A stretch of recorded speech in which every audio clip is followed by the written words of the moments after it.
আসল সুখ কোথায় জানেন? অন্যের মুখে হাসি দেখার মধ্যে সুখ। আসল শান্তি কোথায়? অন্যকে ভালো রাখার মধ্যে সুখ। আমরা পাই না কেন জানেন? আমরা অন্যের মুখের হাসি কেড়ে নিজে হাসার চেষ্টা করি, অন্যকে আগুনে ফেলে নিজে এসির মধ্যে থাকার চেষ্টা করি, অন্যকে বেইজ্জতি করে নিজে ইজ্জতে থাকার স্বপ্ন দেখি।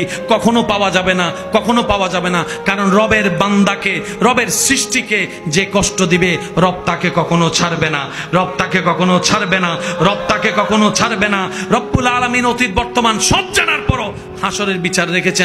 তার অন্যতম একটা কারণ হচ্ছে এই দুনিয়াতে যারা টাকার কারণে বিচার পায় নাই, সম্পদের কারণে বিচার পায় নাই, পাওয়ার না থাকার কারণে বিচার পায় নাই, সম্পদের জুলুমের কারণে অত্যাচারিত হয়েছে, বিচার পায় নাই। আল্লাহ সবাইকে হাসরে নিয়ে বলবে, বান্দা দুনিয়াতে তো টাকার কাছে তোর ন্যায় বিচার হেরে গেছিল, শক্তির সামনে তোর ন্যায় বিচার হেরে গেছিল, জনপাওয়ার না থাকার কারণে তোর পক্ষে কেউ কথা বলে নাই।